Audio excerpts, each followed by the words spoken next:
சுளைத்துடைத்த ரகசிய சர்வே நிஜம் என்ன?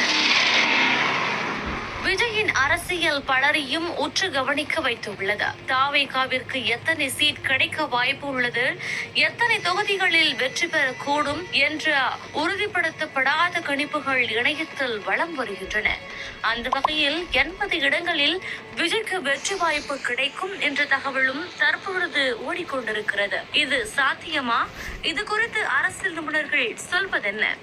விஜய்க்கான செல்வாக்கு தமிழகத்தில் அதிகமாக இருந்தாலும் அதன் விகிதாச்சாரம் தெரியவில்லை. எனவே தாவேகா தரப்பிலேயே ரகசிய சர்வேக்கள் எடுக்கப்பட்டு வருகிறதா? சமீபத்தில் எடுக்கப்பட்ட ஒரு சர்வேவில் விஜய்க்கு 40% மக்களிடம் ஆதரவு இருப்பதாகவும் தெரிய வந்துள்ளதா? அந்த சர்வேவின் படி வரக்கூடிய தேர்தலில் எந்த கூட்டணிக்கும் மெஜாரிட்டி கிடைக்காது.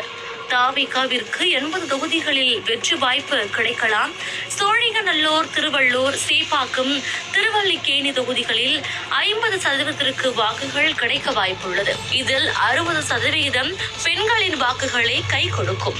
ஒருவேளை கரூர் சம்பவம் மட்டும் நடக்காமல் இருந்திருந்தால் இந்த ஓட்டு விகிதங்கள் வேற லெவலில் இருந்திருக்கும்.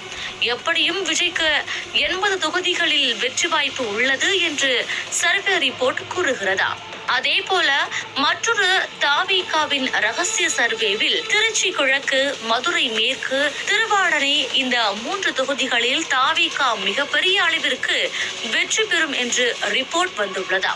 இதில் திருச்சியில்தான் விஜய்க்கு அதிக ரசிகர்கள் உள்ளதாகவும், சிறுபான்மையினர், இளைஞர்கள் அதிகமாக உள்ளதாகவும், எப்படியும் 60% வாக்குகளை எளிதாக திருச்சியில் பெற்றுவிடக்கூடும். அதிலும் விஜய் திருச்சியில் களமிறங்கினால் அதன் தாக்கம் வேறு மாதிரியாக இருக்கக்கூடும் என்றெல்லாம் அந்த ரகசிய சர்வே கூறுகிறதா?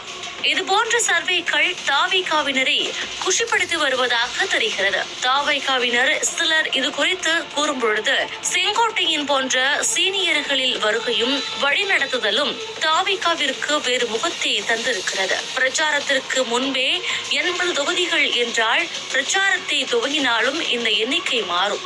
எந்த பெரிய கட்சியுடனும் கூட்டணி அமைக்காமலேயே தாவேகாவின் வளர்ச்சி இப்படி உள்ளது. பிரமிக்கத்தக்கதாக உள்ள போது இன்னும் வலுவான தேசிய அல்லது மாநில கட்சிகளுடன் கூட்டணி அமைத்தால் அதன் தாக்கம் வேறு மாதிரியாக இருக்கும். விஜயின் செல்வாக்கு, பெண்கள், இளைஞர்களின் ஆதரவு, திமுக எதிர்பார்ப்பு போன்றவற்றையே தாவேகாவிற்கு பலமாக உள்ளது என்று பூரித்து சொல்கிறார்கள் தாவேகாவினர்.